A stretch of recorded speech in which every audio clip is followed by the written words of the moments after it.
Hello, everyone. Welcome back to the Racing House. My name is Sakki, and today we're joined by Adam. How are you? You good? How are you? I'm all right. A bit flustered, but glad to be on the live stream again. Got the release of the new F1 2022 car to talk about. We've obviously got Silverstone coming up with some different approaches to the race weekend, which I'm sure you're going to have an opinion about. We'll also get some race predictions, our usual of wildcard results on top of the standard predictions. So have you had a chance to look at the 2022 car? Yeah, I have this afternoon. I've just had another good look at the official reveal that was on YouTube. Do you know, it's strange, isn't it, when you see the CAD drawings and like the footage and stuff that we've seen, and then you see it. I know it's just a model, but when you see it in real life, it looks really different. The proportions just don't look the same to me. Yeah, it is a bit of a strange one, because when I was looking at obviously the YouTube live stream, and it was very nice ceremony. The car, they took their time getting to it, but we got there eventually. And it looked. Do you know what I'm gonna say? Because I know people have been a bit iffy about the livery. In the presentation, I thought the livery looked really good. Like in the dark, I actually liked the way it shimmered. I was like, that's how you announce the car. So you're not going to miss that in the darkness. But in the actual daytime, so when the drivers were all around it and having a look, I was just like, this looks a bit weird. What's happened?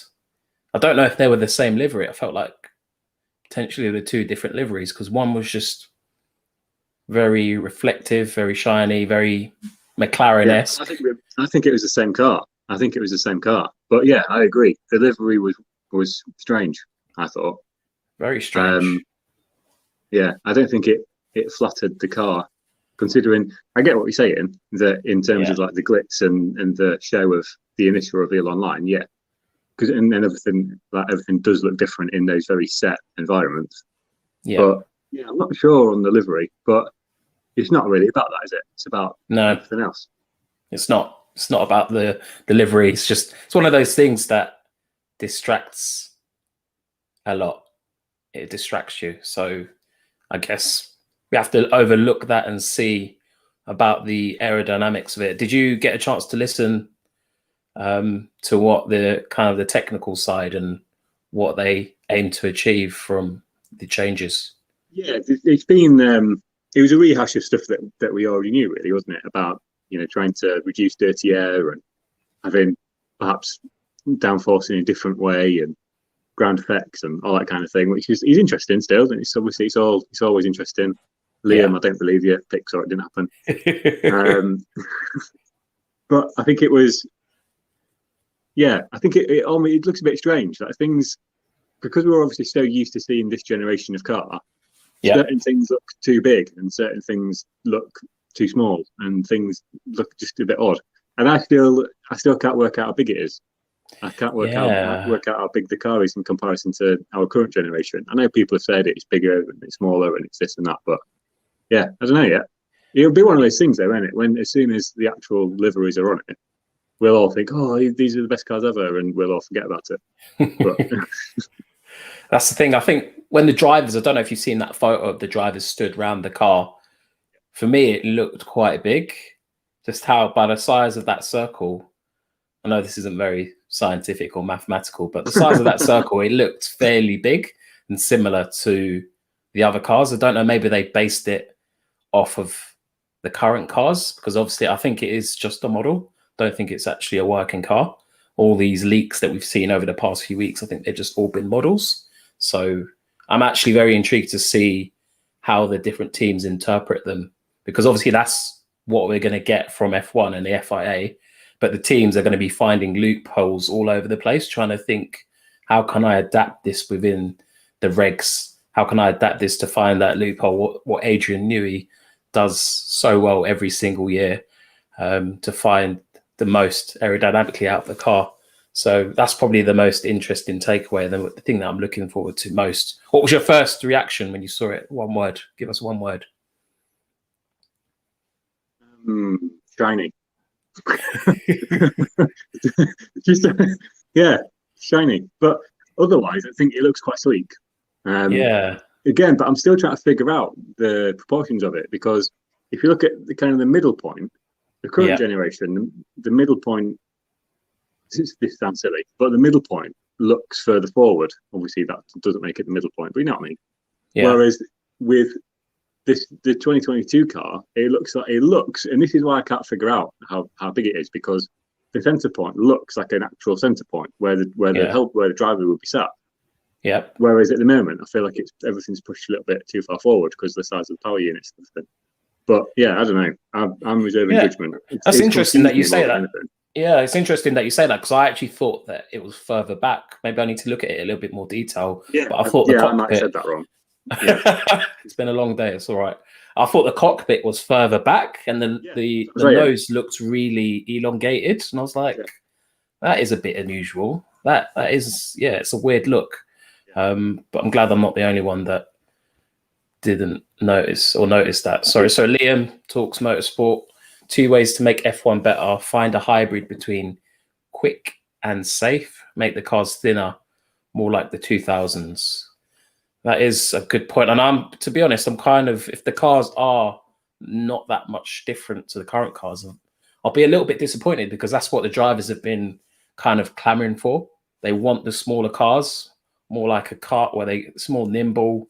But obviously, with the size, you get the heavy fuel tanks, and those smaller cars, they came along with refueling. So I'm not quite sure if that's actually possible. But what did you think about Liam's comments? Guys, keep your comments coming in. If you've got any comments and you're watching this on playback, let us know. We'll get back to you. Yeah. I think he's right. To be honest, as Liam tends to be.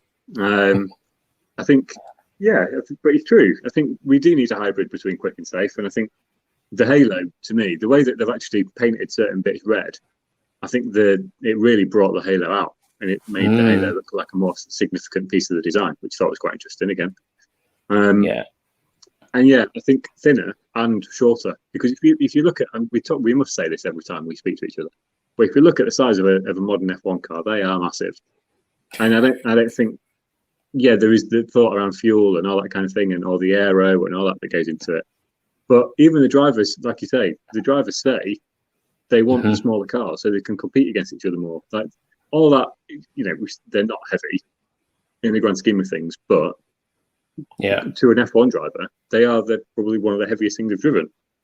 So there's all that weight transfer, and they've got to balance the car differently and all that kind of thing. Whereas if the cars were smaller and a little bit lighter, then there would be more wheel-to-wheel stuff, particularly if there was less dirty air as a result of these aero changes. So I actually think we could have more competitive racing with a different design, which hopefully this is it. But I think the thing is, as you said, this is an opportunity to really make changes, lasting changes. And I hope they've not played it too safe, because they've made big differences to the way the cars look from an aerodynamic perspective. So my thinking would be, why stop there? You may as well carry on and actually make serious, long-lasting changes in terms of the size and things like that, if it's possible. Yeah. I just don't have that much confidence in what they're doing, because for me, it didn't look hugely different to the current cars. Like, I know the driver reaction was, it's completely different. I think for them, it's gonna be completely different because they're experts in this and they're used to seeing changes on a car. And for them, I reckon it is huge difference. But for me, there are some areas more so to the front. The back, I don't know. Have they got rid of DRS? Because I'm hearing a lot of people talk about that potentially, and I know that the cars don't have it. Doesn't look like they've got end plates with the aerodynamic functions. Yeah, but I think they're still planning on having DRS in a slightly different way. And I'm not talking about Red Bull flexi wings at the back. Yeah, I think they're still planning on having DRS. Wow. And as well, it's like I say about the front wing, how it's just like quite elongated and it looks quite big. Yeah. The rear wing, because it's all part of that same unit, it's all part of the same kind of shape and structure.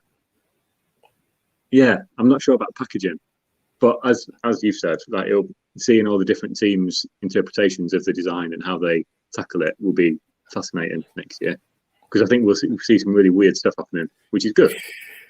Yeah, it's good. I like true. weird stuff. All those weird noses and front wings and all sorts. I think for me, your money has to be on Red Bull to continue, because this is going to be about the aerodynamics, and I think the FIA and F1 are going to be reducing or making certain things illegal. They're definitely pushing more towards the aerodynamics of the car and reducing all the little additions that cost a lot of money. So I don't know who you're putting your money on to make the most out of this. I think you need to look at who've been efficient with their money over the years. And I think Red Bull are probably the ones who have been closest to the front for the longest, while comparatively spending less than their rivals. I know there's a lot of points to that. Yeah. But I think you've talked about this in previous videos, where they actually get quite good output for the money they put in. Yeah. Part of that might be because they've bought in engines before, and there's less expenditure on power units and things like that. But I think Red Bull will continue to do well because of the way they're set up and the people that they've got designing those things. But again, you can never really look past Mercedes at the moment, can you? No. There's something weird about the way they're behaving for me. They're a bit too... I feel like they're probably letting Red Bull run with it. Similar to what you said with your video about Haas. I feel like they may just be playing the long game potentially. They may, hence why Lewis Hamilton signed out of nowhere. It's like, interesting move. Very interesting move. I think I'm going to have to... Someone made a video about Haas. I'm going to have a look. I think it was Perspective. I was going to say Perspective, but I didn't want to be wrong. Made by Perspective. Yeah. I'm not sure what its YouTube name is now, but yeah, I'm pretty sure it's Perspective. Yeah. The Haas plan. He was talking about Haas and about the way that they're kind of preparing for the future and things like that. Yeah. But again, the one thing that I don't think anyone has really talked about that much, aside from you and me talking about it in this, is that I really do honestly think that Haas are deliberately just not bothering this year, because it's true though, they're just not bothering, are they? Like, no. Gunther's not really fussed. Like, no one's really that bothered when Mazepin spins. Like, Mick Schumacher's not really said anything. Like, they all just expect to be a bit rubbish this year because they know what that means for 2022. Because it's a completely new thing. Yeah. And again, they're buying engines from Ferrari that have been quite good this year. So I think there is a little bit of gamesmanship happening. I don't think Mercedes are doing that as such, but I think they're probably ploughing 90% or more of their development time and everything and all that kind of stuff into next year. Yeah. So I think they would probably say, well, we would give Red Bull this year if we could win the next 3 years as part of these new regulations. Yeah, I feel like it suits everyone. Sorry, I'm getting very close to the camera. Apologize, everyone. I feel like it suits everyone because F1 getting potentially a new world champion, Red Bull get their logo slapped all over pretty much everything. They get their name attached to a world champion again. It adds more to the narrative in the sense of new regs, new world champion. Can the old incumbent come back and fight to get the 8th title? It's a lot more interesting than Lewis has already won the 8th title. He's probably going to win again. So yeah, but there's still a long way to go in the season. And with these new regs, the new car that's come out, there's a lot of excitement. F1 have executed it pretty well in terms of building the buzz. And interestingly, I did a vote. Which car do you prefer? The look of the 2021 car or the 2022 car? Because I did a vote on Instagram, and I'm going to reveal the numbers and then go through a few of the comments to make this a little bit more interesting. I've seen some things on Instagram with people like Sean Ball and Daniel Kostman and others that have become quite popular actually on Instagram. That's been a thing that's come through recently. There's kind of livery designers and things like that. Yeah, and I think the 2022 car with those kinds of liveries on do look really good. And I think when we see those liveries, particularly if teams are a little bit more imaginative than they are at the moment, because let's face it, they're not really, wow, new livery. That's just like, it's more of the same for this current season, aside from Aston Martin. Yeah, I'm looking forward to seeing what the cars are actually going to look like next year. Yeah, I feel like this model 2022 car is a little bit more, it's a bit like a piece of artwork, the way it's quite smooth, very futuristic. I think one of the drivers said you don't see all the little aerodynamic pieces attached to it. And I kind of don't want the teams to go down that route, because it does have that cool shape all over. It's very smooth, very easy on the eye. But for me, yeah, I think I'm happy to see the new designs of the car. So I'll go with the 2022 car. I think out of all the people that voted, we had about 800 people vote on the Instagram post. About 378 of them went for 2021. 429 went for 2022. So that's only been up for a couple of hours. So it might swing. Who knows which way it'll go, but it's very close. I think people are potentially holding on to the past and what they're used to. But we'll read out some comments. We've got one from Stefan Mo. It's the first time an F1 car has looked truly great since Instagram doesn't like me. It's cut off the rest of the comment. This car is the best of the world. Well done, Weiler. Got one from Lando for Norris. So cool. Very excited. Got one from SV Wing. I seriously don't like the wheels. They are awful. What do you think about the wheels? Let us know what you like about the wheels or dislike about the wheels in the comment section. Yeah, I'm on the fence about the wheels. Because it depends if they do these covers or not. Because I watched another thing the other day about the wheel covers and the way that they're considering putting in like LEDs and things, so they can actually display information on the wheel covers, which is mad. Like, I like the 3D fans. Yeah, and like the potential like tire degradation figures and all that kind of thing, and like the position on track and all that sort of wild stuff that would be really cool. But it would also feel like we're in Tron, which I'm not sure if I want that. I'm not sure if I'm ready for that yet. Maybe I'm just old. But I like seeing a wheel go around. Yeah. Do you know what? I feel like they designed or had these ideas based around the night tracks, the night races, because that car, the one with all that shiny stuff, would look amazing at night. And if you look at the comparison day to inside, they had a very dark setting, and obviously all the lights and the lasers were going during the launch, and it looked pretty decent. Like, I thought the car, when it was next to Russ Brawn, I thought it was one of Sean Paul's concepts or someone's it looked like a concept car. Like, it didn't feel real or look real. Then when it got on track, it just looked like a normal car, a normal F1 car. But when Ross Brawn was stood next to it in that dark setting, it stood out, and it would look amazing at one of the night races. Ross Brawn said something really, really interesting as well in that YouTube reveal. Yeah. That I thought, I'm going to say that when I speak to you. He said, do you know how we consider F1 is a sport and it's racing and it's competitive?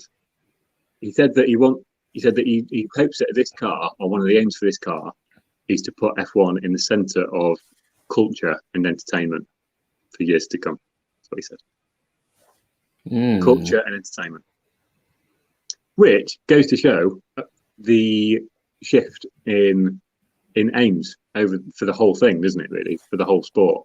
But it is as much about culture and relevance and, you know, society and themes and all that kind of stuff as it is about who's the fastest. At the moment, and I'm not saying that's a good thing, I'm not saying that's a bad thing. I think sport has a role to play in social change and all that kind of thing. I think it's important because obviously it's a big stage and a lot of people engage with each other and with it directly. I just thought it was interesting, particularly coming from Ross Brawn. Yeah, it is a massive statement. But for me, it's like F1 are used to making these grand statements. Let's see the proof in the pudding, what they actually end up doing. But this could be a massive opportunity for them a new car, new regs, a lot of things can change. They've obviously introduced a lot of internships and programs to try and promote inclusivity in the sport. Some of the figures from Lewis Hamilton's report are a bit damning, but we're not here to talk about that at the moment. I advise go and look at it in your own time. It is pretty interesting. We've got Endo Flevia saying it's a beautiful prototype, or it's beautiful and the prototype. So that's a good point. It is just a prototype. It's highly likely that it won't look exactly like that when the teams get to the track. We've got one from Danny Mary. It's a box. I'm not going to say the word because I don't want to reduce my reach even more. Got one from Thanjos_Ku. It reminds me of the 2003 to 2008 cars, which is quite interesting. It kind of does look like that. I can see what they're saying, especially with the chunkiness of the front wings. Yeah, I think as well, it's the way the side pods are kind of rounded underneath as well. You kind of see his point. Yeah, I can see it. I can definitely see it. We've got one from Mardi_Ash. It's just slow, which is an interesting one. I don't know. The FIA are like moving towards slower cars, interestingly. And I remember them saying that during the presentation. They're looking for better racing, not just going for faster cars. So looks like they're going in a different direction to what you want. Got one here from Kieran_the B. The front reminds me of an Indy car. That is an interesting point. Would you agree with that, Adam? Yeah, I've got a suggestion for a poll as well on Instagram. Go on, what's it? Let's have a meeting. Live.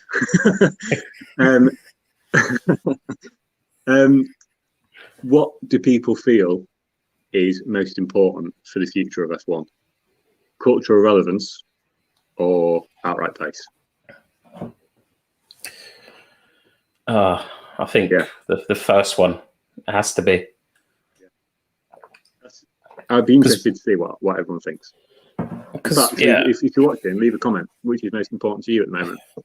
Like, because it'd be worth finding out. Because for me, I'm torn. I feel torn because I always watched F1 as a kid because they were the fastest things on the planet that weren't a plane. They were the fastest things, and they probably still will be.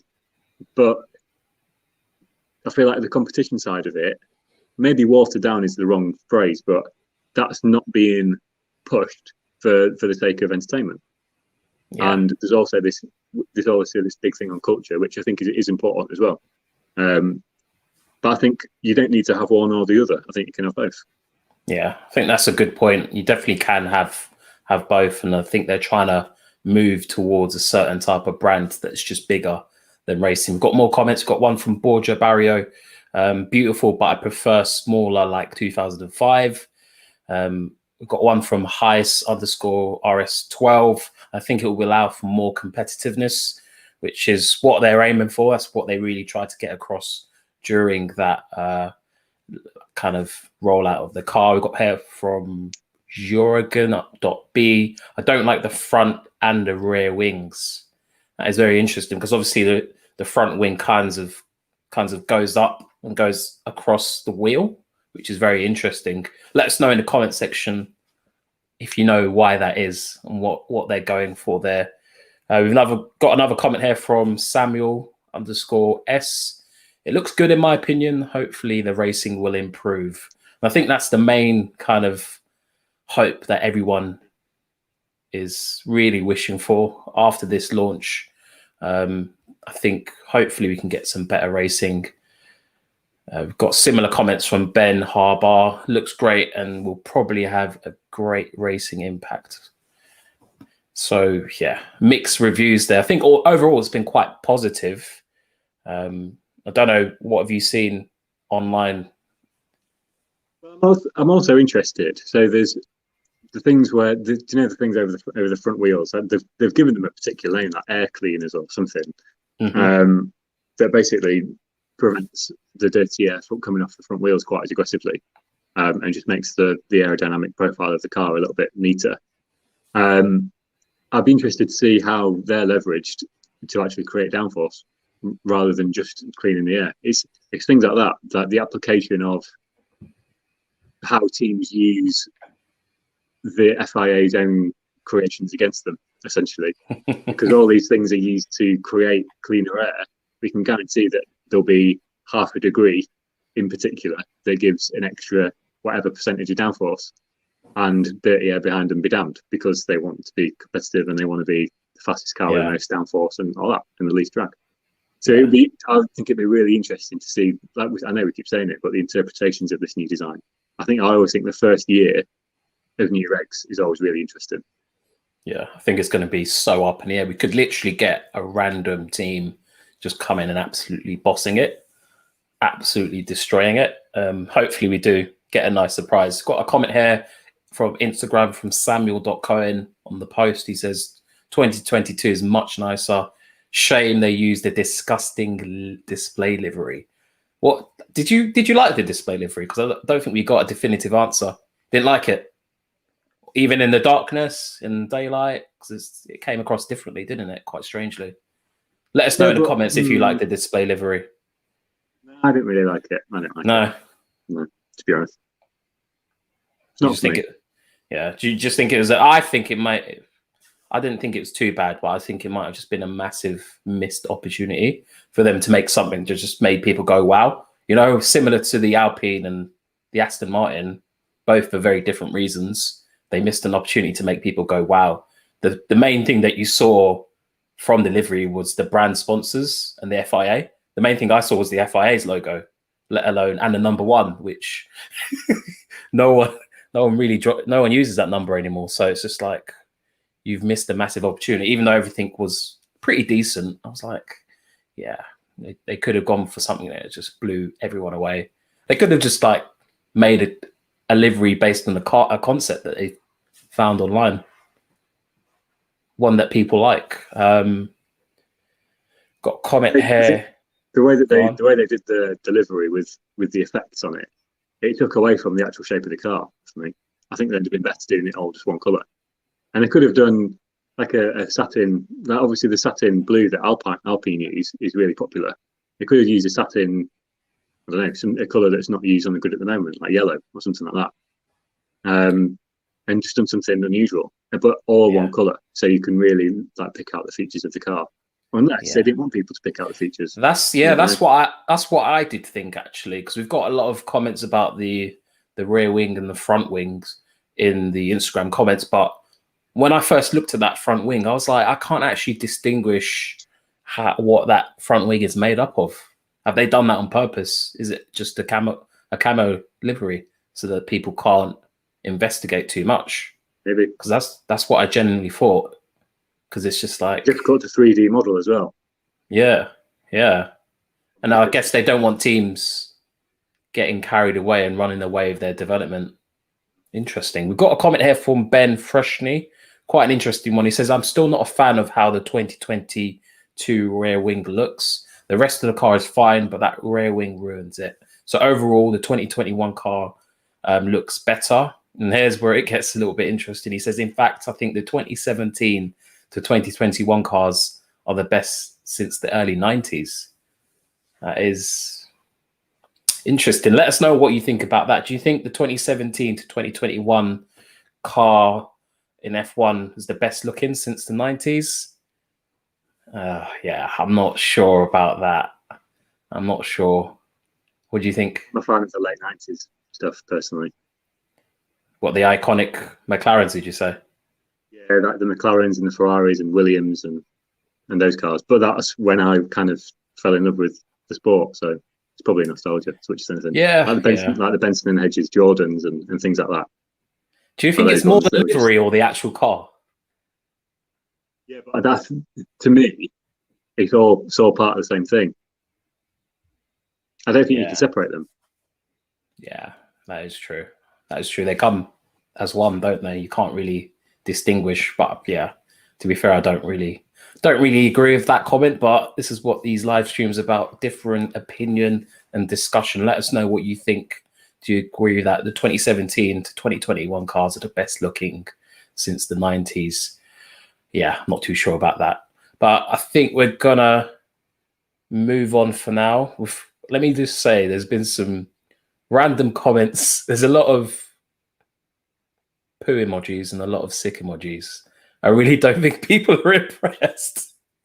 I really don't think people are impressed. People just don't want that change coming through.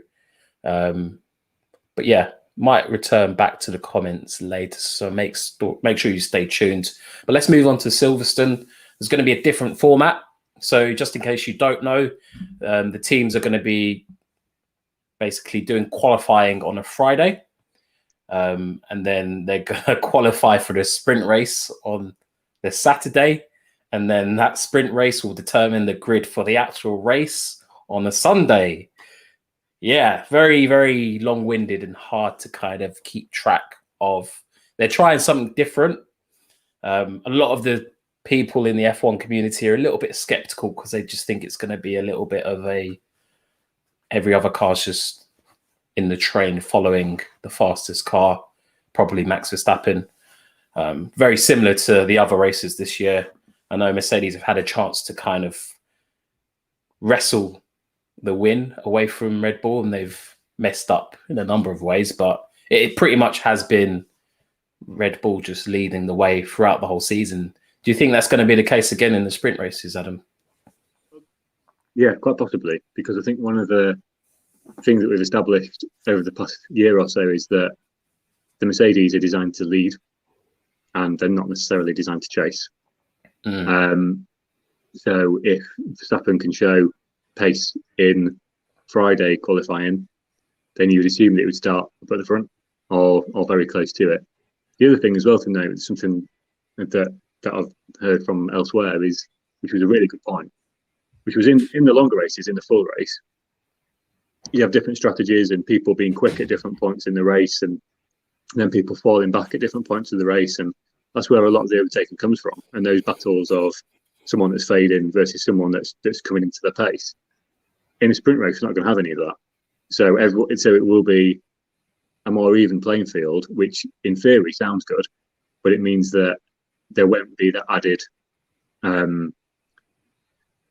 that kind of jeopardy of people on different strategies and things like that as much. There will be some of that, but not as much, because it'll just be, a sprint. So I think there'll be concerns around dirty air and it being a bit of a train, like you said. But I don't know. I'm open to it. My only issue with it is the fact that you were kind of looking to me while I was smirking as you were trying to get through the full weekend schedule, because it's just silly. I think like a practice and then a Friday qualifying and then a second practice and then a sprint race and then another race. It's just a lot of stuff. Yeah. It's just a lot, and I don't know if I like it that much. But I'm open to being proven wrong. It might be the best weekend of racing we've ever seen in our lives, and it might be something that we're all campaigning for forever. But it just seems complicated. Yeah, it did feel very complicated as I was reading it out, and I don't even know if I got the order right, but who knows? We'll see when the weekend comes tomorrow. We'll see what it looks like. To be fair, I think a lot of people are with the sentiment that let's try something different. Let's just give it a go and see what happens. I think it mixes things up. So I know they're doing it 2 other times throughout the year, I believe. So I think it's 3 times in total. I'm not expecting anything great. I just think it's another opportunity for someone to win a race. I don't know, is there going to be a podium and all that jazz? I'm not too sure. I think it's just another opportunity for them to kind of promote F1, promote the race winner, more airtime, more discussion. I don't actually think it will add too much value in terms of racing, because those teams that are right at the front are just going to zoom away. And when you look at the points awarded, I was surprised. I was like, what are you doing? Is it 3 points for the winner? Yeah. And then, so there's only, 6 points available in total? I did know the last time we talked about it, and I've forgotten since. Yeah, let us know in the comment section if you do know. But I think it's 3 for the winner, 2 for second, and 1 for third, potentially. That sounds about right. The thing is, we're coming across as really cynical tonight. And maybe it is because I'm old and it's been a long day. But the other thing that it brings as well is more airtime and more advertising time. Yeah. And it also means that there's more potential for Friday ticket sales on those weekends. Because obviously we looked at going, didn't we? The pair of us looked at going. Yeah. There was going to be a potential Racing House Tokiza Silverstone special. Yeah. But it's just really expensive. Really, really expensive. Yeah. For what is essentially, you're stood hundreds of feet away from cars that go past for a couple of hours, and you're paying hundreds and hundreds and hundreds of pounds for it, plus all the costs of getting, as you talked about in your most recent video. I was so surprised when I actually sat down and calculated. It is literally the price of a small holiday with a little bit of spending money. Maybe we should go to Hungary next year. Maybe that's what we should do. Do you know what? That has been the race as long with Silverstone that I've highlighted as being the one that's real value for money, because a number of people have said it in the F1 community. I can go to Hungary for a mini holiday, probably 4 or 5 days, and go to the race there. Yeah. And do a bit of the whole culture thing, go around, see all the sites for the same price as it would cost to go to Silverstone. So yeah, I'm stopping myself from going into a rant, but it is a bit ridiculous. And I know there are a number of other races that you can go to and then do more.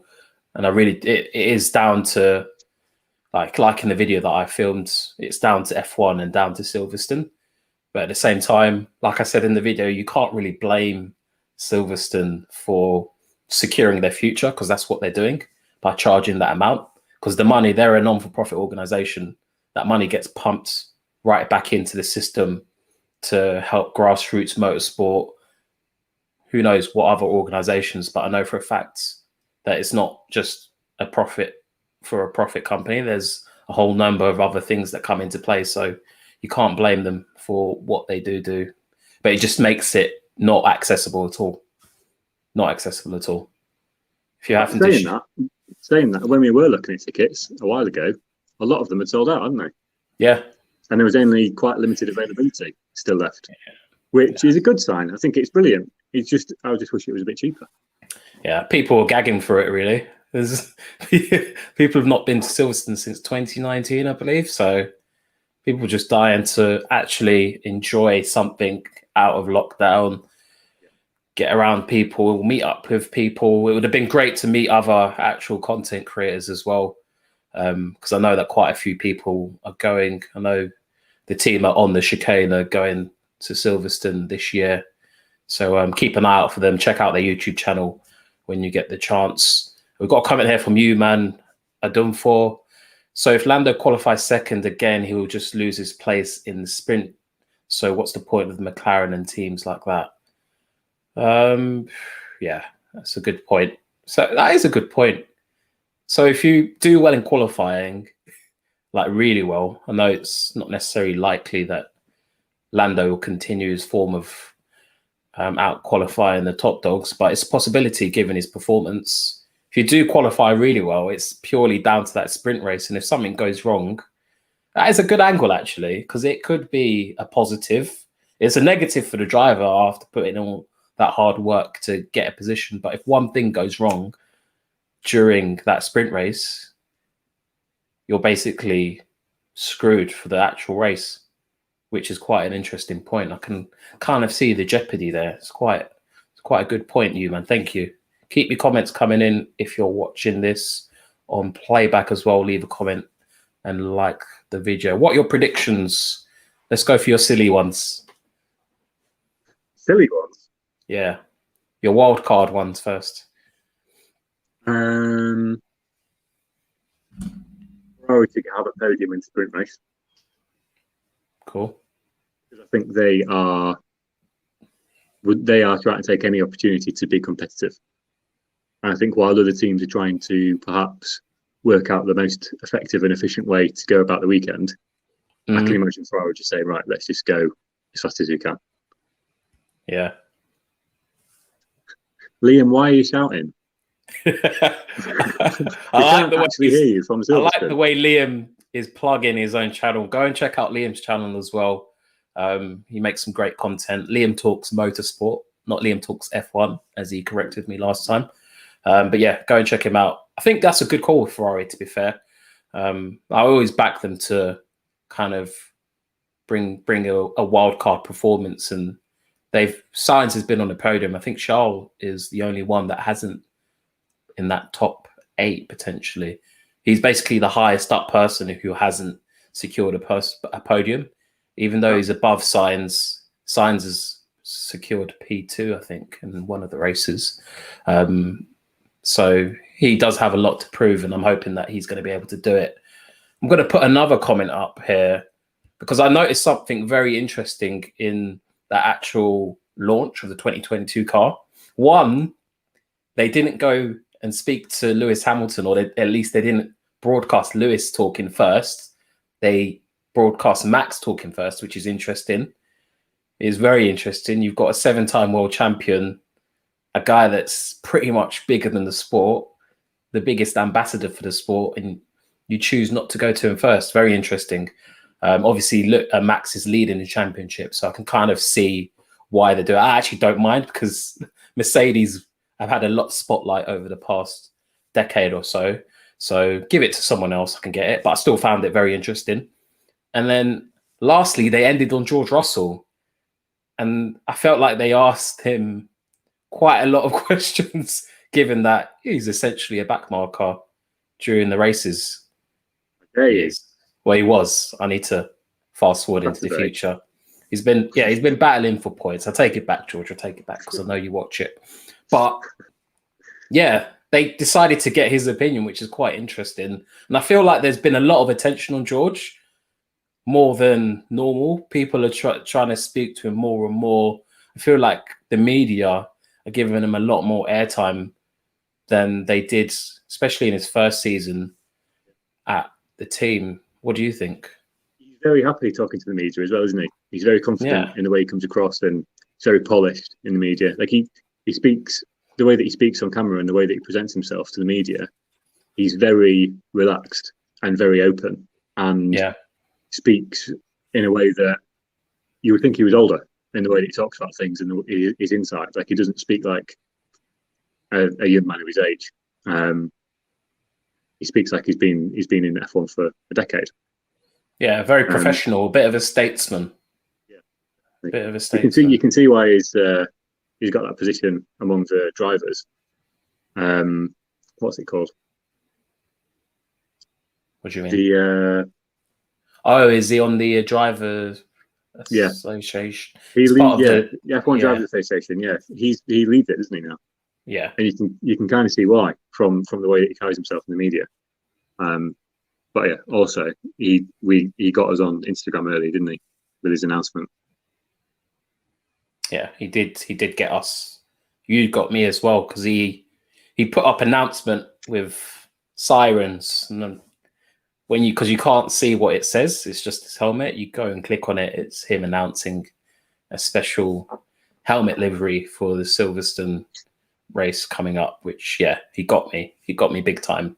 Liam's he's making a point. We haven't talked about this tonight, but the George Russell to Mercedes rumors have really got out of hand in the past 7 to 14 days, where people are literally just gagging for him to be announced as Mercedes number 2 driver for 2022. It really did kind of get triggered off when Lewis Hamilton signed a 2-year deal. So people are just waiting for George to be announced. And I'm based on that post that you talked about earlier, him announcing his new helmet, the fact that he's joking about it, it feels like he's so comfortable about knowing what's going to happen that he's joking about the fact that people are waiting for this announcement. It feels like he knows it's going to happen. Do you think it's going to happen? Let us know what you think in the comments.